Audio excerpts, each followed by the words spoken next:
ବାକ୍ୟରୁ ଆମେ ଧ୍ୟାନ କରିବା ପାଇଁ ଯିବା। ସତ୍ୟ ସମାଚାର 284 ଅଧ୍ୟାୟରେ ଆଜିର ପ୍ରସଙ୍ଗ ହଉଛି ଯୀଶୁଙ୍କ ବଡଦିନ ବାର୍ତ୍ତା। ଯୀଶୁଙ୍କ ବଡଦିନ ବାର୍ତ୍ତା। ଏ ଯୀଶୁଙ୍କର ବଡଦିନ ବାର୍ତ୍ତା କେମିତି ଭାବରେ ସମସ୍ତଙ୍କ ପାଖରେ ପହଞ୍ଚିଲା? ଯୀଶୁଙ୍କ ବଡଦିନର ବାର୍ତ୍ତା କେମିତି ବିଭିନ୍ନ ଲୋକମାନଙ୍କ ପାଖରେ ପ୍ରଭୁ ପହଞ୍ଚେଇଲେ, ଆଉ କେମିତି ଭାବରେ ପହଞ୍ଚେଇଲେ? କାରଣ ଆମର ପରମେଶ୍ୱର ସେ କଥା ହେବା ପରମେଶ୍ୱର। ଆମର ପରମେଶ୍ୱର ବିଭିନ୍ନ ମାଧ୍ୟମରେ ବିଭିନ୍ନ ଲୋକମାନଙ୍କ କଥା ହୁଅନ୍ତି। ତାଙ୍କର କଥା ହେବାର ମାଧ୍ୟମ ସବୁ ଅଲଗା। ଆଜି ଆମେ ଯୀଶୁଙ୍କ ବଡଦିନ ବାର୍ତ୍ତା ଟିକେ ଶୁଣିବା, ସେ କେମିତି ଭାବରେ ସେ ବାର୍ତ୍ତା ଲୋକମାନଙ୍କ ପାଖରେ ପହଞ୍ଚାଇଲେ। ଆପଣ ଦେଖିବେ ମୋ ସହିତ ଏଭଳି ପୁସ୍ତକ ତାର 10 ପର୍ବ 7 ପଦ ଆଉ 8 ପଦ। ସେତେବେଳେ ମୁଁ କହିଲି, ଦେଖ, ଶାସ୍ତ୍ରରେ ମୋ ବିଷୟରେ ଲେଖା ଅଛି, ହେ ଈଶ୍ୱର, ତୁମର ଇଚ୍ଛା ସାଧନ କରିବାକୁ ମୁଁ ଆସିଅଛି। ଉପରେ ସେ କହନ୍ତି, ବଳିଦାନ, ନୈବେଦ୍ୟ, ହୋମବଳି ଓ ପାପାର୍ଥକ ବଳି ତୁମେ ଲୋଡ଼ିଲ ନାହିଁ, କିମ୍ବା ସେଥିରୁ ତୁମର ସନ୍ତୋଷ ନଥିଲା, ଯାହା ସବୁ ବ୍ୟବସ୍ଥା ଅନୁସାରେ ଉତ୍ସର୍ଗ କରାଯାଏ। ଏଇଠି ଆମେ ଦେଖୁ ଯେ ଯୀଶୁ ତାଙ୍କର ବଡଦିନର ବାର୍ତ୍ତା କେମିତି ସେ ଆମମାନଙ୍କୁ ଦଉଛନ୍ତି। ଲେଖାଯାଉଛି, ସେତେବେଳେ ମୁଁ କହିଲି, ଶାସ୍ତ୍ରରେ ମୋ ବିଷୟ ଲେଖା ଅଛି। ଯଦି ମୋର ଜଗତକୁ ଆସିବା ବିଷୟ ଜାଣିବା ପାଇଁ ଚାହୁଁଛ, ତୁମେ କଣ କର? ଶାସ୍ତ୍ରକୁ ଦେଖ।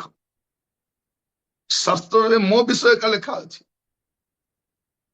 ମୁଁ ହିଁ ଆସିବି, କାରଣ ପାପାର୍ଥକ ବଳି, ନୈବେଦ୍ୟ, ବଳିଦାନର ଆବଶ୍ୟକ ପଡିଲା ନାହିଁ, ତେଣୁ ମୁଁ ଆସିଲି। ଏଟା ଶାସ୍ତ୍ରରେ ଲେଖା ଅଛି। ଯୀଶୁ ଆଜି ଆମମାନଙ୍କ ସହିତ କେମିତି କଥା ହଉଛନ୍ତି? ଆମ ପାଖରେ ନା ଦୂତ ମାନେ ଆସୁଛନ୍ତି, ନା ପଣ୍ଡିତ ମାନେ ଆସୁଛନ୍ତି କି? ଦୂତ ଆସି ଆପଣ କହୁଛନ୍ତି କି? ଏବେ ଯଦି ଆପଣ କହିବେ ନାଇଁ, ମତେ ଦୂତ ଆସି କଥା ହବାର ଅଛି, ତେବେ ମୁଁ ବିଶ୍ୱାସ କରିବି। ପ୍ରିୟ ଭାଇ ଭଉଣୀ ମାନେ, କଣ ଆମକୁ ସେ ଦୂତ ଆସି କଥା ହଉନାହାନ୍ତି, ନହେଲେ ପଣ୍ଡିତ ଆସିବାର ଅଛି, ମୋର ଘର ଖୋଜିକି ମୋ ଗାଁକୁ ଆସିବାର ଅଛି, ତେବେ ମୁଁ ନାଇଁ। ଆମେ ଯୀଶୁଙ୍କ ବିଷୟରେ ଜାଣିବାର ଅଛି। କେମିତି ଜାଣିବାର ଅଛି? ଶାସ୍ତ୍ରରେ ଲେଖା ଅଛି। ଆମେ ଶାସ୍ତ୍ର ପଢିକି ଜାଣିବାର ଅଛି ଯେ ବଳିଦାନ, ହୋମ ବଳି, ପାପାର୍ଥକ ବଳି ଦରକାର ପଡିଲା ନାହିଁ, ସେଥିପାଇଁ ଯୀଶୁ ଆସିଲେ। କୋଉଠି ଲେଖା ହେଇଛି? ଶାସ୍ତ୍ରରେ ଲେଖା ଅଛି। କିନ୍ତୁ ଉପର ପଦ ଗୁଡାକ ଲେଖା ଅଛି କଣ? ଯେ ମେଷ ଆଉ ଛାଗର ରକ୍ତ ପାପ ହରଣ କରିବ ନାହିଁ, ସେଇଥିପାଇଁ ପ୍ରଭୁ ଯୀଶୁ ଖ୍ରୀଷ୍ଟ ଗୋଟେ ଶରୀର ନେଇ ଜଗତକୁ ଆସିଲେ। ଏଟା କୋଉଠି ଲେଖା ହେଇଛି? ଶାସ୍ତ୍ରରେ ଲେଖା ହେଇଛି। ତ ପ୍ରିୟ ଭାଇ ଭଉଣୀ ମାନେ, ଯୀଶୁଙ୍କର ବଡଦିନର ବାର୍ତ୍ତା ଆମେ କେମିତି ଜାଣୁଛୁ? ଶାସ୍ତ୍ର ଅନୁସାରେ, ବାଇବେଲ ପଢିକି। এই ବାଇବେଲ ପଢିକି ପୃଥିବୀରେ ଅନେକ ଲୋକ ଯୀଶୁଙ୍କର ବଡଦିନର ବାର୍ତ୍ତା ପାଇଛନ୍ତି। ଡେଟ୍ ଲେଖା ହିଁ ନାହିଁ। ଆମକୁ ଡେଟ୍ ସହିତ ଲେନା ଦେନା ନାହିଁ ହେଲା। ଲୋକମାନେ କଣ କହୁଛନ୍ତି, ଏମାନେ କାହିଁକି 25 ମାନୁଛନ୍ତି? ଲେଖା ତ ହେଇନାହିଁ। ସେଇଟା ଲେଖା ହିଁ ନାହିଁ, କିନ୍ତୁ ଶାସ୍ତ୍ରରେ ଏଇଟା ଲେଖା ଅଛି। ତାଙ୍କର ଜନ୍ମ ବିଷୟରେ ଲେଖା ଅଛି। ସେ ଆସିଥିଲେ। ସେ କାହିଁକି ଆସିଥିଲେ? ଶାସ୍ତ୍ରରେ ଲେଖା ଅଛି। ବଳିଦାନ, ନୈବେଦ୍ୟ, ହୋମ ବଳି କିଛି ଆବଶ୍ୟକ ପଡିଲା ନାହିଁ, ସେଇଥିପାଇଁ ସେ ଆସିଲେ। এইটা লেখা আছে, আমি ସେଇଟା ମାନୁଛୁ। ମୋର ପ୍ରିୟ ଭାଇ ଭଉଣୀ ମାନେ, ପ୍ରଭୁ ଆମମାନଙ୍କୁ ଅନୁଗ୍ରହ କରନ୍ତୁ। ଅଣ ଖ୍ରୀଷ୍ଟିଆନ ମାନେ ତ ଯୀଶୁଙ୍କର ଜନ୍ମଦିନକୁ ମାନୁଛନ୍ତି କି ମନ ମାନୁଛନ୍ତି କଥା। ଆମର ପଣ୍ଡିତ ମାନେ ମଧ୍ୟ କଣ କହୁଛନ୍ତି? ମୁଁ ମାନେ ନାହିଁ, ମୁଁ ମାନେ। ଠିକ ଅଛି, ଆପଣ ବି ଡିସେମ୍ବର 25 ମାନି ନ ପାରନ୍ତି, କିନ୍ତୁ ଯୀଶୁଙ୍କର ଜନ୍ମକୁ ତ ମାନିବେ। ଆପଣ କେବେ ମାନିବେ କୁହନ୍ତୁ? ସେଇଦିନ ମାନିବେ। ଯୀଶୁ ତ ଜନ୍ମ ହେଇଛନ୍ତି, ଶାସ୍ତ୍ରରେ ଲେଖା ଅଛି। ଆମ ଦେଶରେ ଗଦା ଗଦା ଲୋକକୁ ମାନୁଛନ୍ତି, କେବଳ ଜନ୍ମ ଖାଇନା, ତାଙ୍କର ବି ଜନ୍ମଦିନ ପାଳନ କରୁଛନ୍ତି। ତାହେଲେ ଜନ୍ମ କାହିଁ ନାହାନ୍ତି? କାହାଣୀରେ ଜନ୍ମ ହେଇଛନ୍ତି, ପୁରାଣରେ ଜନ୍ମ ହେଇଛନ୍ତି, କାଳ୍ପନିକ ଭାବରେ ଜନ୍ମ ହେଇଛନ୍ତି। ଯୀଶୁଙ୍କର ଜନ୍ମର ପ୍ରମାଣ ଦେବା ପାଇଁ ବାଇବଲ ଯଥେଷ୍ଟ ଅଟେ। ସେ ଜାଗା ଅଛି, ସେ ସମୟ ଅଛି, ସେ ରାଜା ମାନେ ଅଛନ୍ତି ଯୋଉ ସମୟରେ ଜନ୍ମଗ୍ରହଣ କରିଥିଲେ, ଶାସନକର୍ତ୍ତା ଅଛନ୍ତି, ସବୁ ପ୍ରମାଣ ଅଛି। ତ ଯୀଶୁଙ୍କର ଜନ୍ମ ବିଷୟ ଆମେ କେମିତି ଜାଣୁଛୁ? ଆମେ ଶାସ୍ତ୍ର ଅନୁସାରେ ଜାଣୁଛୁ। କିନ୍ତୁ ପଣ୍ଡିତ ମାନେ କେମିତି ଜାଣିଲେ? ତାଙ୍କର ଜାଣିବାଟା ଟିକେ ଅଲଗା ଷ୍ଟୋରି। ଆପଣ ଦେଖିବେ ମାଥ୍ୟୁ ତାର 2 ପର୍ବ 1-2 ପଦ, ମାଥ୍ୟୁ 2:1-2। ହେରୋଦ ରାଜାଙ୍କ ସମୟରେ ଜିହୁଦା ପ୍ରଦେଶର ବେତଲିହମରେ ଯୀଶୁଙ୍କ ଜନ୍ମ ହେବା ପରେ ଦେଖ, ପୂର୍ବ ଦେଶର କେତେକ ପଣ୍ଡିତ ଜେରୁସାଲେମକୁ ଆସି କହିଲେ, ଯିହୁଦୀମାନଙ୍କର ଯେଉଁ ରାଜା ଜନ୍ମଗ୍ରହଣ କରିଅଛନ୍ତି ସେ କେଉଁଠାରେ? କାରଣ ଆମ୍ଭେମାନେ ପୂର୍ବ ଦେଶର ତାଙ୍କ ତାରା ଦେଖି ତାଙ୍କୁ ପ୍ରଣାମ କରିବାକୁ ଆସିଅଛୁ। ଏ ପଣ୍ଡିତ ମାନେ କେମିତି ବଡଦିନର ବାର୍ତ୍ତା ପାଉଛନ୍ତି? ଏମାନେ ତାରା ଦ୍ୱାରା। ଆମେ କେମିତି ପାଉଛୁ? ଆମେ ବାକ୍ୟ ଦ୍ୱାରା। ଏ ପଣ୍ଡିତ ମାନେ କାହା ଦ୍ୱାରା? ତାରା ଦ୍ୱାରା। ଆମକୁ ଯଦି ତାରା ଦ୍ୱାରା କଥାଟା କେମିତି ହେଇଥାନ୍ତା, ଆମେ ତାରା ଦେଖିକି ପଳେଇ ଆସ, ଆମେ ତ ଦେଖ ଗୋଟେ ନୂଆ ତାରା ଦେଖାଯାଉଛି, ଗୋଟେ ଭିନ୍ନ ଦେଖାଯାଉଛି ବୋଲି ଘରେ ଚୁପଚାପ ବସି ଦେଇଥାନ୍ତେ। କାରଣ ଆମକୁ ତାରା ବିଷୟରେ କିଛି ଜଣା ନାହିଁ, ଆମକୁ ଷ୍ଟାର ବିଷୟରେ କିଛି ଜଣା ନାହିଁ। କିନ୍ତୁ ଏଷ୍ଟ୍ରୋଲୋଜିଷ୍ଟ ମାନେ, ଏ ମନ୍ତ୍ର ଜ୍ୟୋତିର୍ବେତା ମାନେ, ଏମାନେ ଜାଣିଛନ୍ତି, ଏମାନେ ଦେଖିକି ଜାଣିପାରିବେ। ତାରା ଦେଖି ଜାଣିପାରିବେ ଏ ଅମୁକ ତାରା, ଏ ତାରା ଏଇଟା ବୁଝାଉଛି, ସେଇ ତାରା ଏଇଟା ବୁଝାଉଛି। ସେ ତାରାର ଗଣନା କରିବା ଲୋକମାନେ। ତ ସେଇଥିପାଇଁ ପଣ୍ଡିତ ମାନଙ୍କୁ କିଏ କଥା ହଉଛନ୍ତି? ତାରାକୁ ବୁଝିପାରିବେ। ଆମେ ତାରାର ଷ୍ଟୋରି ବୁଝିପାରିବୁନି। ସେମାନେ ତାରା ଦେଖି ଦେଖି ଦେଖି ଆସିଲେ, ତାରା ସେମାନଙ୍କୁ ମାର୍ଗଦର୍ଶନ କରୁଥିଲେ। ପ୍ରିୟ ଭାଇ ଭଉଣୀ ମାନେ, ଯୀଶୁଙ୍କର ବାର୍ତ୍ତା ଏମାନେ କେମିତି ପାଉଛନ୍ତି? ପଣ୍ଡିତ ମାନେ ତାରା ଦ୍ୱାରା ପାଉଛନ୍ତି। ଆମେ କେମିତି ପାଉଛୁ?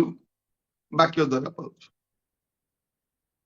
ପ୍ରଭୁଙ୍କ ନାମର ସ୍ତୁତି ହଉ, ପ୍ରଭୁଙ୍କ ନାମର ଗୌରବ ହଉ। ସେ ଏମିତି ଭାବରେ ବଡଦିନର ବାର୍ତ୍ତା କାହାକୁ? ଏ ପଣ୍ଡିତ ମାନଙ୍କୁ ତାରା ଦ୍ୱାରା, ଆମକୁ ବାକ୍ୟ ଦ୍ୱାରା। ଯୋସେଫଙ୍କୁ କେମିତି କଥା ହଉଛନ୍ତି? ମାଥ୍ୟୁ ତାର 1 ପର୍ବ ତାର 18, 19, 20, 21 ଗୁଡା ପଢିବା। ଯୀଶୁଖ୍ରୀଷ୍ଟଙ୍କ ଜନ୍ମ ଏହି ପ୍ରକାର ହେଲା। ତାଙ୍କ ମାତା ମରିୟମଙ୍କର ଯୋସେଫଙ୍କ ସହିତ ବିବାହ ନିର୍ବନ୍ଧ ହେଲା ପରେ ସେମାନଙ୍କ ସହବାସ ପୂର୍ବେ ସେ ପବିତ୍ର ଆତ୍ମାଙ୍କ କର୍ତ୍ତୃକ ଗର୍ଭବତୀ ହୋଇଅଛନ୍ତି ବୋଲି ଜଣା ପଡିଲା। ଏଥିରେ ତାଙ୍କ ସ୍ୱାମୀ ଯୋସେଫ ଧାର୍ମିକ ଥିବାରୁ ଏବଂ ତାଙ୍କୁ ପ୍ରକାଶରେ ନିନ୍ଦାର ପାତ୍ର କରିବାକୁ ଇଚ୍ଛା ନ କରିବାରୁ ଗୋପନରେ ତାଙ୍କୁ ପରିତ୍ୟାଗ କରିବାକୁ ସ୍ଥିର କଲେ। କିନ୍ତୁ ସେ ଏହା ମନସ୍ଥ କଲା ପରେ ଦେଖ, ପ୍ରଭୁଙ୍କର ଜଣେ ଦୂତ ସ୍ୱପ୍ନରେ ତାଙ୍କୁ ଦର୍ଶନ ଦେଇ କହିଲେ, ହେ ଦାଉଦଙ୍କ ସନ୍ତାନ ଯୋସେଫ, ତୁମର ଭାର୍ଯ୍ୟା ମରିୟମକୁ ଗ୍ରହଣ କରିବାକୁ ଭୟ କର ନାହିଁ, କାରଣ ତାର ଗର୍ଭ ପବିତ୍ର ଆତ୍ମାଙ୍କ କର୍ତ୍ତୃକ ହୋଇଅଛି। ସେ ପୁତ୍ର ପ୍ରସବ କରିବେ, ଆଉ ତୁମେ ତାଙ୍କ ନାମ ଯୀଶୁ ଦେବ, କାରଣ ସେ ଆପଣା ଲୋକଙ୍କୁ ସେମାନଙ୍କର ସମସ୍ତ ପାପରୁ ପରିତ୍ରାଣ କରିବେ। Thank you. ଏଠି ଆମେ କେମିତି ଦେଖୁଛୁ ଯୋସେଫଙ୍କୁ କେମିତି କଥା ହଉଛନ୍ତି? ଯୋସେଫଙ୍କୁ ସ୍ୱପ୍ନ ଦ୍ୱାରା କଥା ହଉଛନ୍ତି, ସ୍ୱପ୍ନ ଦ୍ୱାରା। ଆଜି ଯୀଶୁଙ୍କର ଜନ୍ମ ବିଷୟରେ ଆମକୁ ସ୍ୱପ୍ନ ଦେଖିବାର ଆବଶ୍ୟକ ନାହିଁ। ଆମକୁ ତାରା, ପଣ୍ଡିତ ମାନଙ୍କୁ ତାରା ଦରକାର, ଆମକୁ ବାକ୍ୟ ଦରକାର। ଆମେ ବାକ୍ୟ ଦ୍ୱାରା ଯୀଶୁଙ୍କର ଜନ୍ମକୁ ବୁଝୁଛୁ। ପଣ୍ଡିତ ମାନେ ତାରା ଦେଖିକି ବୁଝିଲେ। ଯୋସେଫଙ୍କୁ ସ୍ୱପ୍ନ ଦ୍ୱାରା ଜଣାଯାଉଛି। ସ୍ୱପ୍ନ, ଆମେ ଯଦି ସ୍ୱପ୍ନ ଦେଖିଥିଲେ କହିଥାନ୍ତା, ଆମେ କେତେବେଳେ ସ୍ୱପ୍ନ ଦେଖିବୁ ସେ ସ୍ୱପ୍ନର କିଛି ବି ନଥିବ, ମୁଣ୍ଡ ନଥିବ କି ଲାଞ୍ଜ ନଥିବ, ଖାଲି ସ୍ୱପ୍ନ ଏକା ଥିବ।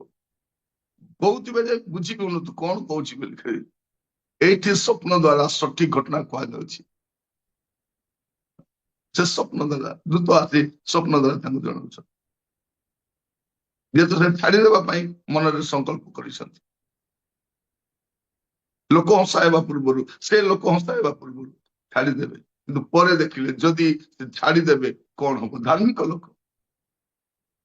ମୁଁ ଆପଣମାନଙ୍କୁ କହୁଥିଲି ଧାର୍ମିକ ଲୋକ କେବେ ବି ନିଜ ସ୍ତ୍ରୀକୁ ଅପଦସ୍ଥ କରିବ ନାହିଁ।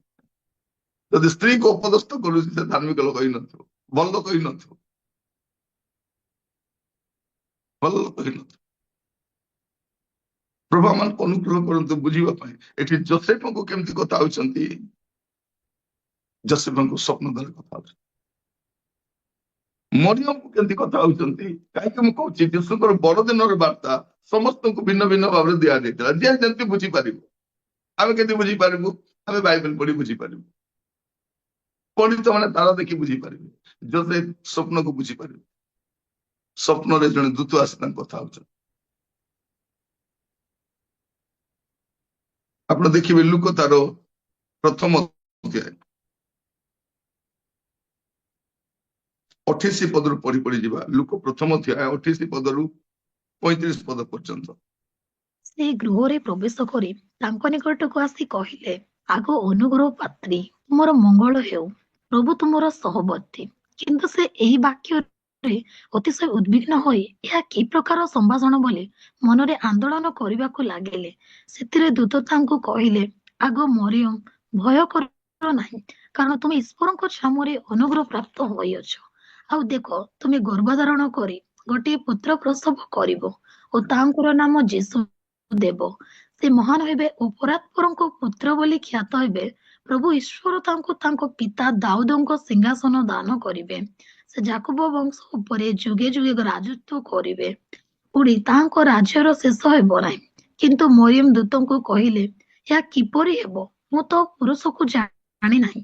ଦୂତ ତାଙ୍କୁ ଉତ୍ତର ଦେଲେ, ପବିତ୍ର ଆତ୍ମା ତୁମ ଉପରେ ଅବତରଣ କରିବେ ଓ ପରାତ୍ପରଙ୍କ ଶକ୍ତି ତୁମକୁ ଆବରିବେ। ଏଣୁ ଯେ ଜାତ ହେବେ ସେ ପବିତ୍ର ଓ ଈଶ୍ୱରଙ୍କ ପୁତ୍ର ବୋଲି ଖ୍ୟାତ ହେବେ। ଏସବୁ ବାର୍ତ୍ତା, ଏସବୁ କଥା କିଏ ହଉଛନ୍ତି ତାଙ୍କୁ? ଆପଣ 26 ପଦ ଦେଖିଲେ ଜାଣିପାରିବେ। 26 ପଦ ଆଉ 27 ପଦ। ପରେ ଷଷ୍ଠ ମାସରେ ଗାବ୍ରିଏଲ ଦୂତ ଈଶ୍ୱରଙ୍କ ନିକଟରୁ ଗାଲିଲେର ନାଜରିତ ନାମ ନଗରକୁ ଜଣେ କନ୍ୟା ନିକଟକୁ ପ୍ରେରିତ ହେଲେ। ଦାଉଦଙ୍କ ବଂଶରେ ଯୋସେଫ ନାମକ ଜଣେ ପୁରୁଷଙ୍କ ସହିତ ତାଙ୍କର ନିର୍ବନ୍ଧ ହୋଇଥିଲା।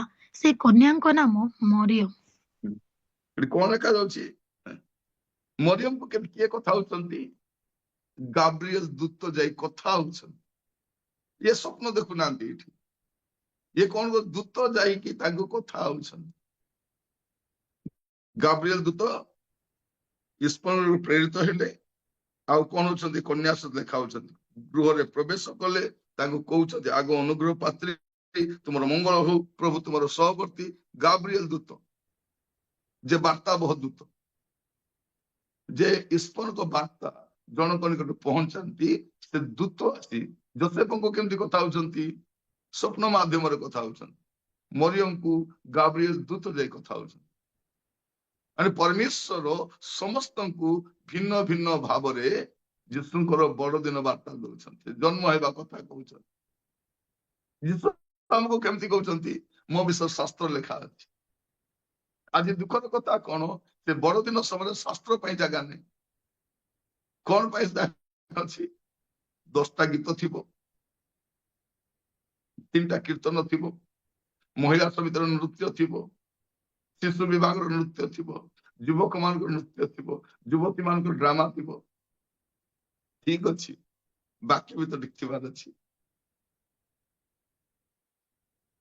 ଲୋକେ କଣ କହୁଛନ୍ତି? ସେ ବାକ୍ୟ ଫାକ୍ୟ ଥାଉ, ବର୍ଷ ସାରା ବାକ୍ୟ ଶୁଣୁଛୁ ପରା। ଥରେ ଗୋଟେ କ୍ରିସମାସ ପ୍ରୋଗ୍ରାମ ଚାଲିଥାଏ, 7 days, 7 ଦିନିଆ ପ୍ରୋଗ୍ରାମ ଚାଲିଛି। ଜଣେ କହିଲେ, ବାକ୍ୟ ଟିକେ ଶୁଣିବା, 7 ଦିନ ନାଚ ଗୀତ ଖାଲି ଡ୍ରାମା କରୁଥିବା। ଜଣେ ବୟୋଜ୍ୟେଷ୍ଠ କହିଲେ, ବର୍ଷ ସାରା ଶୁଣୁଛୁ ପରା ବାକ୍ୟ, ଆହୁରି ଏବେ ଆହୁରି ବାକ୍ୟ ଶୁଣିବୁ। ଯେତେବେଳେ ବାକ୍ୟ ଶୁଣିବାର ଅଛି, ବାକ୍ୟ ଶୁଣିବାର ଅଛି। ମୋର ପ୍ରିୟ ଭାଇ ଭଉଣୀ ମାନେ, ଆମେ କେମିତି ଜାଣିବା ବଡଦିନ ବିଷୟରେ? ବାକ୍ୟ ପଢିକି ଜାଣିବା। ବାକ୍ୟ ଲୋକଙ୍କୁ କହିକି, ଦେଖ ବାକ୍ୟରେ ଲେଖା ହେଇଛି ଯୀଶୁ ତାଙ୍କ ଜନ୍ମ ବିଷୟରେ ଏମିତି କହୁଛନ୍ତି। ପଣ୍ଡିତ ମାନଙ୍କ ପାଖରେ ତାରା ଯାଇ କଥା ହେଇଥିଲେ, ତାରା ଦ୍ୱାରା ସେମାନେ ଜାଣିଥିଲେ, ତାରା ତାଙ୍କୁ ମାର୍ଗଦର୍ଶନ କରାଇଥିଲା। ଯୋସେଫ ସ୍ୱପ୍ନ ଦ୍ୱାରା ସେ ଦୂତ କଥା ହେଇଥିଲେ, ଆଉ ମରିୟମକୁ ଗାବ୍ରିଏଲ ଦୂତ ଯାଇକି କଥା ହେଇଥିଲେ। ତାଙ୍କୁ ସେ ବାର୍ତ୍ତା ସେ ଯୋଗାଯୋଗ କରିଥିଲେ, ଦେଖ ଏମିତି ଏମିତି ହବ, କେମିତି ହବ, ନାଇଁ ଏମିତି ହବ। ମୁଁ ତ ପୁରୁଷକୁ ଜାଣିନି, ପୁରୁଷର ଆବଶ୍ୟକ ନାହିଁ। କଣ କହୁଛନ୍ତି ସେ?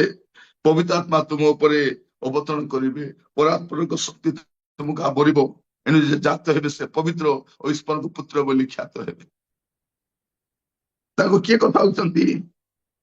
ତାଙ୍କୁ ଗାବ୍ରିଏଲ ଦୂତ ଯାଇ କଥା ହଉଛନ୍ତି। ଆପଣ ଲୁକ 2 ପର୍ବ ଯଦି ଦେଖିବେ, ଲୁକ 2 ପର୍ବ ତାର 8 ପଦରୁ ଆପଣ ପଢନ୍ତୁ 11 ପଦ ପର୍ଯ୍ୟନ୍ତ। ଲୁକ ସେଇ 2 ଅଞ୍ଚ- ପର୍ବ 8 ରୁ 11। ସେଇ ଅଞ୍ଚଳରେ କେତେକ ମେଷପାଳକ ପଦାରେ ରହି ରାତ୍ରିରେ ସେମାନଙ୍କ ପୋଲ ଜଗୁଥିଲେ। ପ୍ରଭୁଙ୍କର ଜଣେ ଦୂତ ସେମାନଙ୍କ ନିକଟରେ ଉପସ୍ଥିତ ହେଲେ। ପୁଣି ପ୍ରଭୁଙ୍କର ଗୌରବର ଜ୍ୟୋତି ସେମାନଙ୍କ ଚତୁର୍ଦିଗରେ ପ୍ରକାଶିତ ହେଲା, ଆଉ ସେମାନେ ଅତିଶୟ ଭୟଗ୍ରସ୍ତ ହେଲେ। ସେଥିରେ ଦୂତ ସେମାନଙ୍କୁ କହିଲେ, ଭୟ କର ନାହିଁ। ଦେଖ, ମୁଁ ସମସ୍ତ ଲୋକଙ୍କର ଅତ୍ୟନ୍ତ ଆନନ୍ଦଜନକ ସୁସମାଚାର ତୁମମାନଙ୍କୁ ଜଣାଉଅଛି। କାରଣ ଆଜି ଦାଉଦଙ୍କ ନଗରରେ ତୁମମାନଙ୍କ ନିମନ୍ତେ ତ୍ରାଣକର୍ତ୍ତା ଜନ୍ମଗ୍ରହଣ କରିଅଛନ୍ତି, ସେ ଖ୍ରୀଷ୍ଟ ପ୍ରଭୁ। ଏଠି କଣ ଲେଖାରେ ଅଛି? ଏଇ ଯୋଉ ମେଷ ପାଳକ ମାନେ ପଦାରେ ରହି ମେଷ ପୋଲ ଜଗୁଥିଲେ, ଏମାନଙ୍କୁ ପ୍ରଭୁଙ୍କର ଜଣେ ଦୂତ ସେମାନଙ୍କର ଉପସ୍ଥିତ ହେଇକି ସେମାନଙ୍କୁ ସେ କହୁଛନ୍ତି। ଲେଖାଯାଉଛି ପ୍ରଭୁଙ୍କ ଜଣେ ଦୂତ ସେମାନଙ୍କର ନିକଟରେ ଉପସ୍ଥିତ ହେଲେ, ପୁଣି ପ୍ରଭୁଙ୍କର ଗୌରବର ଜ୍ୟୋତି ସେମାନଙ୍କ ଚତୁର୍ଦିଗରେ ପ୍ରକାଶ ହେଲା, ଆଉ ସେମାନେ ଅତିଶୟ ଉଦ୍ବିଗ୍ନ ହେଲେ, ସେମାନଙ୍କୁ କହୁଛନ୍ତି। ତ ମେଷ ପାଳକ ମାନଙ୍କୁ ଦୂତ ଯାଇ ଈଶ୍ୱରଙ୍କର ଗୌରବର ଜ୍ୟୋତି ପ୍ରକାଶ ହେଲା। ସେ ଜ୍ୟୋତିର ମଧ୍ୟରେ ସେମାନେ ଦୂତଙ୍କୁ ଦେଖୁଛନ୍ତି, ଆଉ ଦୂତ ସେମାନଙ୍କୁ କଣ କହୁଛନ୍ତି? ଭୟ କର ନାହିଁ, ମୁଁ ସମସ୍ତ ଲୋକଙ୍କର ଅତ୍ୟନ୍ତ ଆନନ୍ଦଜନକ ସୁସମାଚାର ତୁମମାନଙ୍କୁ ଜଣାଉଅଛି। କାରଣ ଆଜି ଦାଉଦଙ୍କ ନଗରରେ, କାରଣ ଯୀଶୁ ଦାଉଦଙ୍କ ନଗରରେ ଜନ୍ମ ହେବାର ଅଛି। ଦାଉଦଙ୍କ ସନ୍ତାନ ଯୀଶୁ ବୋଲି କହିବେ, ସେ ବଂଶରେ ସେ ଆସିବାର ଅଛି, ସେଥିପାଇଁ ବେଥଲିମରେ ଜନ୍ମ ହେବାର ଅଛି। ଏଇଟା ଦୂତ ଯାଇ ଏମାନଙ୍କୁ କଥା ହଉଛନ୍ତି। ମୁଁ କାହିଁକି କହୁଛି ଯେ ପରମେଶ୍ୱରଙ୍କର କଥା ହେବାର ଶୈଳୀ ସମସ୍ତଙ୍କୁ ଅଲଗା ଅଲଗା। ସେ ସମ୍ବାଦ ସମସ୍ତଙ୍କୁ ଦଉଛନ୍ତି, ବାର୍ତ୍ତା ସମସ୍ତଙ୍କୁ ଦଉଛନ୍ତି, କିନ୍ତୁ ବାର୍ତ୍ତା ଭିନ୍ନ ଭିନ୍ନ ପ୍ରକାର। ଆମକୁ ଯଦି ଆଜି ପଚାରିବେ ତୁମେ କେମିତି ଜାଣିଲ ଯୀଶୁଙ୍କ ଜନ୍ମ ବିଷୟରେ, ଆମେ ବାଇବେଲ ପଢିକି ଜାଣିଲୁ। ପଣ୍ଡିତ ମାନେ ପଚାରିବେ ତୁମେ କେମିତି ଜାଣିଲ, ଆମେ ତାରା ଦେଖିକି ଜାଣିଲୁ। ତେଣୁ ତାରା ଦେଖିଛୁ ବୋଲି ତାଙ୍କୁ କେହି ପ୍ରଶ୍ନ କରିପାରିବନି, କାରଣ ତାରାର ସବୁ ଗଣନା ଜାଣିପାରିବେ, ଗତିକୁ ଜାଣିପାରିବେ, କଣ ତାରା ତାରା କାହିଁକି ଦେଖା ଦେଇଛି ବୁଝିପାରିବେ ସେମାନେ। ଯୋସେଫକୁ ପଚାରିବେ କେମିତି ତୁମେ ଜାଣିଲ, ନାଇଁ ମୋର ସ୍ୱପ୍ନରେ ଜଣେ ଦୂତ ଆସି ମତେ ସ୍ପଷ୍ଟ ଭାବରେ କହିଲେ। ମରିୟମକୁ ପଚାରିବେ ତୁମେ କେମିତି ଜାଣିଲ, ଗାବ୍ରିଏଲ ଦୂତ ଆସି ମୋ ସହିତ କଥା ହେଲେ। ମେଷ ପାଳକମାନେ କେମିତି କହିବେ ତୁମେ କେମିତି ଜାଣିଲ, ନା ଗୌରବ ଜ୍ୟୋତି ଚାରିଆଡେ ଆମର ପ୍ରକାଶ ହେଲା, ଆଉ କଣ ହେଲା, ଦୂତ ଆମ ସହିତ କଥା ହେଲେ। ଆମେ ସେ କଥା ଅନୁସାରେ ଆମେ ଯେତେବେଳେ ଦେଖିବା ପାଇଁ ଗଲୁ, ସେଠି ଗୋଟେ ଶିଶୁଙ୍କୁ ଆମେ ଦେଖିଲୁ, ଆମେ ଦେଖିବା ପାଇଁ ଯାଇଥିଲୁ ତାଙ୍କୁ। ଆଉ ଯଦି ଆପଣ ଦେଖିବେ ଏଇ ଯୋଉ ଶାସ୍ତ୍ରୀ ଆଉ ଯାଜକ ମାନେ, ସେମାନେ କେମିତି ଜାଣିବେ? ସେମାନଙ୍କୁ ତ କିଏ କହିଲେ ଶୁଣିବେ ନାହିଁ ସେମାନେ। ଏମାନେ ଯାଜକ ମାନେ, ଏମାନେ ଶାସ୍ତ୍ରୀ ମାନେ, ଏମାନେ ଶାସ୍ତ୍ରଜ୍ଞ ମାନେ, ଏମାନେ କେମିତି ଜାଣିବେ? ମାଥ୍ୟୁ ତାର 2 ପର୍ବ ତାର 4 ପଦ ଆଉ 5 ପଦ। ପୁଣି ସେ ଲୋକଙ୍କର ସମସ୍ତ ପ୍ରଧାନ ଯାଜକ ଓ ଶାସ୍ତ୍ରୀଙ୍କୁ ଏକତ୍ର କରି ଖ୍ରୀଷ୍ଟ କେଉଁଠାରେ ଜନ୍ମଗ୍ରହଣ କରିବେ ତାହା ସେମାନଙ୍କ ଠାରୁ ବୁଝି ନେବାକୁ ଚେଷ୍ଟା କଲେ। ସେମାନେ ତାଙ୍କୁ କହିଲେ, ଜିହୁଦା ପ୍ରଦେଶର ବେଥଲିମରେ, କାରଣ ଭାବବାଦୀଙ୍କ ଦ୍ୱାରା ଏପରି ଲେଖା ଅଛି। କଣ ଲେଖା ଯାଇଛି? ଭାବବାଦୀଙ୍କ ଦ୍ଵାରା ଲେଖା ହେଇଛି। ତ ଏ ଯାଜକ ଆଉ ଏ ଶାସ୍ତ୍ରୀ ମାନେ କେମିତି ଜାଣିବେ? ସେମାନେ ଭାବବାଦୀଙ୍କ ପୁସ୍ତକ ପଢିକି ଜାଣିବେ। ତାଙ୍କୁ କିଏ ସହଜରେ ବୁଝାଇ ପାରିବନି। ସେମାନେ ଯାହା ବି ଗ୍ରହଣ କରିବେ, କୋଉଠି ଲେଖା ଅଛି, କୋଉ ଭାବବାଦୀ ଲେଖିଛନ୍ତି। ଭାବବାଦୀ ଯଦି ଲେଖିନାହାନ୍ତି ଗ୍ରହଣ କରିବାର ନାହିଁ। ତେଣୁ ଏମାନଙ୍କୁ କଣ ଟିକେ ଆଉ ଉଚ୍ଚ ସ୍ତରରେ କଥା ହଉଛନ୍ତି। ଭାବବାଦୀଙ୍କ ଦ୍ଵାରା ଲେଖା ହେଇଛି। ଭାବବାଦୀଙ୍କ ପୁସ୍ତକ ସବୁ ରେଫର କରୁଛନ୍ତି ଆଉ ସେଇଠୁ ଜାଣିପାରୁଛନ୍ତି କୋଉଠି ଜନ୍ମ ହେବେ ସେ। ମୁଁ କାହିଁକି କହୁଛି ଏଇଟା ଯେ ଈଶ୍ୱର କଥା ହୁଅନ୍ତି, ପ୍ରଭୁ ଆମକୁ କଥା ହଉଛନ୍ତି, ଆମମାନଙ୍କୁ ବିଭିନ୍ନ ଭାବରେ ସେ କଥା ହେଇଛନ୍ତି, କିନ୍ତୁ ଆଜି ଆମମାନଙ୍କୁ ବାକ୍ୟ ଦ୍ୱାରା କଥା ହଉଛନ୍ତି। ବାକ୍ୟ ଦ୍ୱାରା ମୋର ପ୍ରିୟ ଭାଇ ଭଉଣୀ ମାନେ, ଏଇ ଦିନ ମାନଙ୍କରେ ମୁଁ ଓଡିଶାର ବିଭିନ୍ନ ସ୍ଥାନକୁ ଯାଉଛି ଯୋଉଠି ଲୋକମାନେ ବଡଦିନ ପାଳନ କରୁଛନ୍ତି, ପ୍ରି କ୍ରିସମାସ ସେଲିବ୍ରେଟ କରୁଛନ୍ତି, ଭିନ୍ନ ଭିନ୍ନ କମ୍ୟୁନିଟିକୁ ମୁଁ ଯାଉଛି। ଏଇଥର ପ୍ରଥମ ଥର କରି ଗୋଟେ ବୃହତ କମ୍ୟୁନିଟି ପାଖକୁ ଯାଉଛି, ବହୁତ ବଡ କମ୍ୟୁନିଟି ସେଇଟା। ଗୋଟିଏ କମ୍ୟୁନିଟିର ଲୋକ ଅଛନ୍ତି ଆଉ ସେମାନେ ପ୍ରଭୁଙ୍କୁ ଗ୍ରହଣ କରିଛନ୍ତି, ତାଙ୍କର ଆନନ୍ଦ କହିଲେ ନ ସରେ। ତାଙ୍କ ପାଖକୁ କେହି ଯାଆନ୍ତି ନାହିଁ, କୋଉ ବଡ ଲୋକ ଯାଆନ୍ତି ନାହିଁ, ପ୍ରଭୁଙ୍କର ବାକ୍ୟ ଯାଇଛି ସେମାନଙ୍କ ପାଖରେ ଆଉ ସେମାନେ ସମସ୍ତେ ପରିବର୍ତ୍ତନ ହେଇଛନ୍ତି, ଆନନ୍ଦ କରୁଛନ୍ତି, ଉଲ୍ଲାସ କରୁଛନ୍ତି। ମୋର ପ୍ରିୟ ଭାଇ ଭଉଣୀ ମାନେ, ଆମ ପାଖରେ ଆଜି ବାକ୍ୟ ପହଞ୍ଚିଛି। ଏଇ ବଡଦିନ ସମୟରେ ଆପଣ ସେ ବାକ୍ୟ ପହଞ୍ଚାନ୍ତି, ଅନ୍ୟ ପାଖରେ ବାକ୍ୟ ପହଞ୍ଚିବାର ଅଛି, ସେମାନେ କେମିତି ଜାଣିପାରିବେ? ଶାସ୍ତ୍ର ପଢିବାର ଅଛି, ବାକ୍ୟ ଦ୍ୱାରା ଜାଣିବାର ଅଛି। ତେଣୁ ଆମମାନଙ୍କର ବଡଦିନ ପର୍ବ ମଧ୍ୟ ଶାସ୍ତ୍ର ଆଧାରିତ ହେବା ଦରକାର।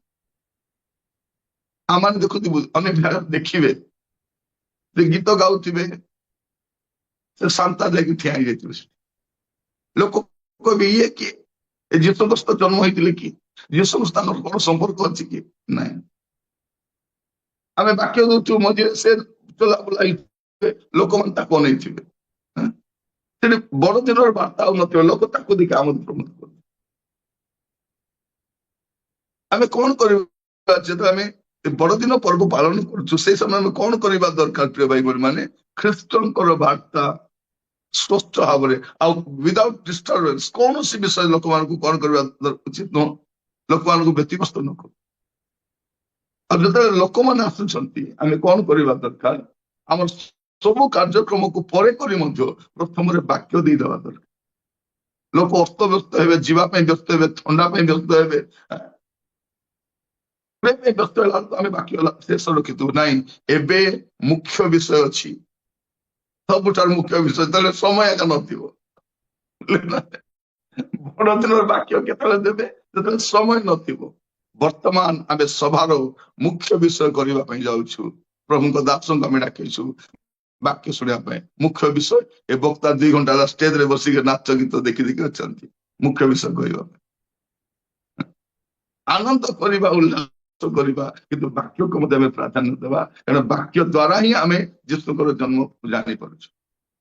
ଅନ୍ୟମାନେ ବାଇବଲ ପଢି ନାହାନ୍ତି, ତେଣୁ ୟାଡୁ ସିଆଡୁ କଥା ହଉଛନ୍ତି, ୟାଡୁ ସିଆଡୁ, କାହିଁକି? ବାକ୍ୟ ପଢି ନାହାନ୍ତି। ଆମେ ବାକ୍ୟ ପଢିଛୁ ଆଉ ଯୀଶୁଙ୍କ ଜନ୍ମ ବିଷୟ ଜାଣିଛୁ। ପଣ୍ଡିତ ମାନେ କେମିତି ଜାଣିଛନ୍ତି? ପଣ୍ଡିତ ମାନେ ତାରା ଦେଖି ଜାଣିଛନ୍ତି। ଯୋସେଫ କେମିତି ଜାଣିଛନ୍ତି? ଯୋସେଫଙ୍କୁ ସ୍ୱପ୍ନରେ ଦୂତ କହୁଛନ୍ତି। ମରିୟମ କେମିତି ଜାଣିଛନ୍ତି?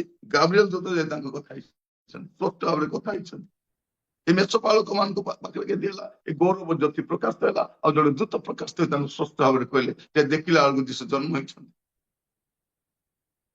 ଆଉ ଏଇ ଯାଜକ ଆଉ ଶାସ୍ତ୍ରୀ ମାନେ କେମିତି ଜାଣୁଛନ୍ତି? ଭାବବାଦୀଙ୍କ ପୁସ୍ତକ ପଢିକି, ଭାବବାଦୀଙ୍କ ପୁସ୍ତକ ପଢିକି ସେମାନେ ଜାଣୁଛନ୍ତି। ଆଉ ଯଦି ଆପଣ ଦେଖିବେ ରାଜା କେମିତି ଜାଣୁଛନ୍ତି? ରାଜା କେମିତି ଜାଣୁଛନ୍ତି? ଆପଣ ଦେଖିବେ ସେଇ ମାଥ୍ୟୁ 2 ପର୍ବ 1-2 ପଦ।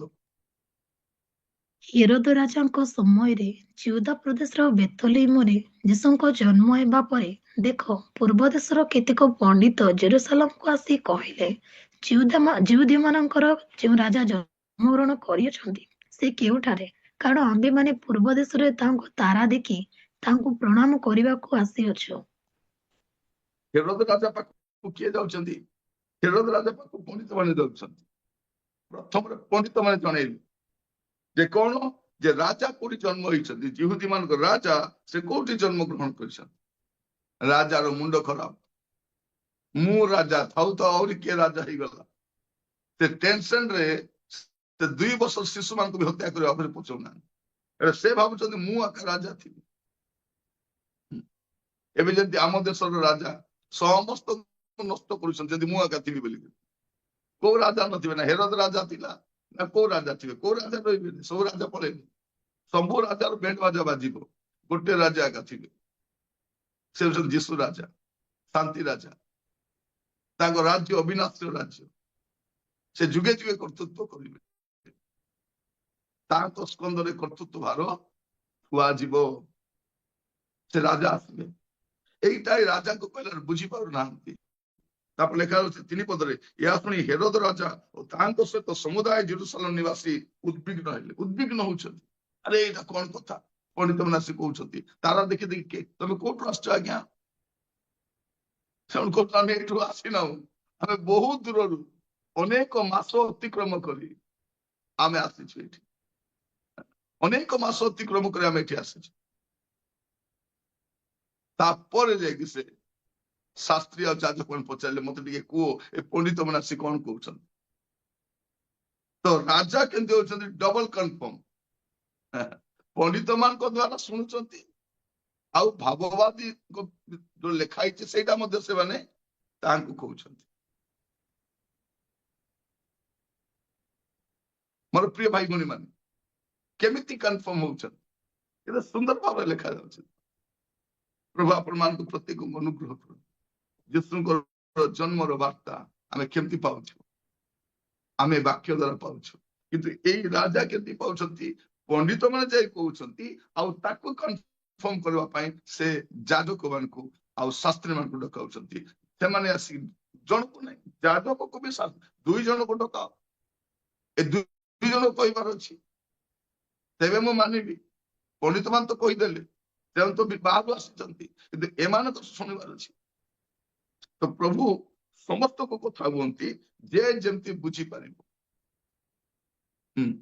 ଯେ ଯେମିତି ଭାବରେ ବୁଝିପାରିବ ପ୍ରଭୁ ତାକୁ ସେମିତି ଭାବରେ ବୁଝାଉଛନ୍ତି। ପ୍ରଭୁଙ୍କ ନାମର ସ୍ତୁତି ହଉ, ଗୌରବ ହଉ। ପ୍ରିୟ ଭାଇ ଭଉଣୀ ମାନେ, ଆଜି ବଡଦିନର ବାର୍ତ୍ତା ସ୍ପଷ୍ଟ ଅଟେ। ଯୀଶୁଙ୍କର ଜନ୍ମ ଜଗତରେ ସ୍ପଷ୍ଟ ଅଟେ। ଆମେ କେମିତି ବୁଝୁଛୁ? ଆମେ ବୁଝୁଛୁ ଶାସ୍ତ୍ର ପଢିକି। ଆମେ ଶାସ୍ତ୍ର ପଢିକି ବୁଝୁଛୁ। ପଣ୍ଡିତ ମାନେ ବୁଝିଥିଲେ ତାରା ଦେଖିକି।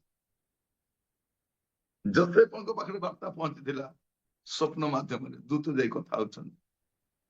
ଯାହା ଘଟୁଛି ସେ ଦିନ ମାନଙ୍କରେ, ତାଙ୍କର ମନରେ ଯାହା ଘଟୁଛି, ବାହାରେ ଯାହା ଘଟୁଛି, ସେ ଯୋଉ ବିଷୟ ନେଇ ଦ୍ୱନ୍ଦ୍ୱ ହଉଛନ୍ତି, ଦୂତ ଯାଇ ସ୍ପଷ୍ଟ ଭାବରେ କଥା ହଉଛନ୍ତି।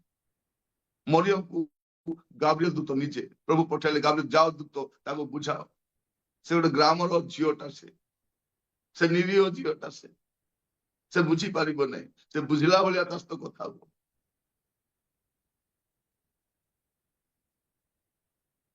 ତା ସହିତ ସେମିତି କଥା ହଉଛନ୍ତି। ମେଷ ପାଳକ ମାନଙ୍କୁ ଦୂତ ଯାଇ କଥା ହଉଛନ୍ତି। ମୋର ପ୍ରିୟ ଭାଇ ଭଉଣୀ ମାନେ, ପ୍ରଭୁଙ୍କର କଥା ହେବାର ଶୈଳୀ ସମସ୍ତଙ୍କ ପାଇଁ ଭିନ୍ନ ଭିନ୍ନ ଅଟେ। ଶାସ୍ତ୍ରୀ ଆଉ ଯାଜକ ମାନେ କେମିତି ଜାଣିପାରୁଛନ୍ତି? ଶାସ୍ତ୍ରୀ ଯାଜକ ମାନେ ସେମାନେ ଭାବବାଦୀଙ୍କ ପୁସ୍ତକ ପଢିକି ଖୋଜିଲେ, କୋଉ ଭାବବାଦୀ ଲେଖିଛନ୍ତି, ଖୋଜ ଖୋଜ ଖୋଜ, କୋଉ ଜାଗାରେ ସେଠି ଜନ୍ମ କିଏ ଲେଖିଛନ୍ତି କି? କୋଉ ଭାବବାଦୀ କହିଛନ୍ତି କି? ହଁ ମିଖା କହିଛନ୍ତି। ତାର କୋଉଠି ଲେଖା ହେଇଛି? ଆମ ପାଇଁ ଦେଖୁଛୁ ମିଖା 5:2 ପଦ ଲେଖା ହଉଛି, ଏଇଠି ଜନ୍ମ ହେବେ ବୋଲି କହିଥିଲେ ରାଜା, ଏଇଠି ସେ ଜନ୍ମ ହେବେ। ଭାବବାଦୀ ଏଟା କହିଛନ୍ତି। ମୋର ପ୍ରିୟ ଭାଇ ଭଉଣୀ ମାନେ, ରାଜା କେମିତି ଜାଣିବେ? ତାଙ୍କୁ ପଣ୍ଡିତ ମାନେ ଯେ କହିବେ, ତାପରେ ସେ ତାଙ୍କୁ ଯାଜକ ମାନେ ଆଉ ଶାସ୍ତ୍ରୀ ମାନେ ଡବଲ କନଫର୍ମ କରିଦେଲେ, ସେ ଜାଣିଲେ ଯେ ଜନ୍ମ ହେଇଛି। ମୋର ପ୍ରିୟ ଭାଇ ଭଉଣୀ ମାନେ, ପ୍ରଭୁ ଯୀଶୁ ଖ୍ରୀଷ୍ଟଙ୍କର ଜନ୍ମ ବାସ୍ତବ ଅଟେ। ଭିନ୍ନ ଭିନ୍ନ ଲୋକମାନଙ୍କୁ ଭିନ୍ନ ଭିନ୍ନ ମାଧ୍ୟମରେ କମ୍ୟୁନିକେଟ କରାଯାଇଛି। ପ୍ରଭୁଙ୍କ ୱେ ଅଫ କମ୍ୟୁନିକେସନ ସମସ୍ତଙ୍କ ପାଇଁ ଅଲଗା ଅଲଗା ଅଟେ। ତାଙ୍କ ନାମର ଗୌରବ ଆଜି ଆମେ ସମ୍ପୂର୍ଣ୍ଣ ଭାବରେ ସୁରକ୍ଷିତ ଅଟୁ। ଆମର ବିଶ୍ୱାସ ମତ ସୁରକ୍ଷିତ ଅଟେ, କାରଣ ଆମେ ଏପରି ଏକ ପ୍ରଭୁଙ୍କର ସେବା କରୁଛୁ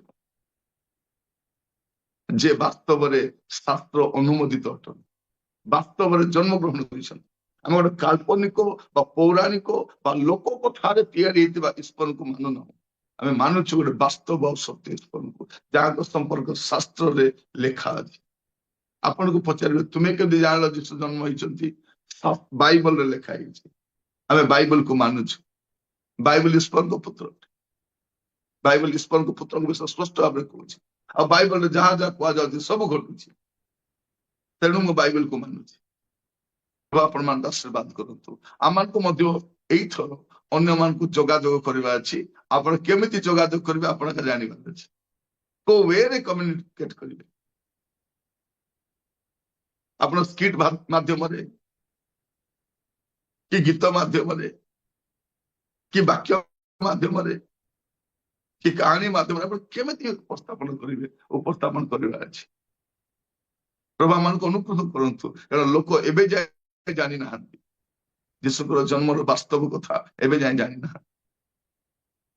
आम ही दायी अटू से चेष्टा करवा प्रत्येक कहवाई जाए आपण चारिआडे जाई न पारन आपण माने आम भाई एमती थंडारे बुली न पारन गोटे गाँव में जाइलु प्रचार करने फरेस्ट विभाग आसी कहले 4टा भितर मीटिंग शेष कर समस्ते जगह खाली कर पलैब कारण 4टा पर हाथी आसब बोली कहले 4टा पर ए जगह को आम टेंट लगाई हाथी पछाड़ू आसुच्च 4टा अधे गला समस्त पलि आसते मोर वाक्य समाप्त हो जाता कारण आमको कहुला 4टा मीटिंग शेष कर संध्या 4टा हेल्ले मीटिंग खत्म कारण हाथी आसवे पल्ले हाथी आसिक गाँव में बसी आम से प्रबल थंडा कि आपण मैंने आपणकर पाखे जो अच्छा कथा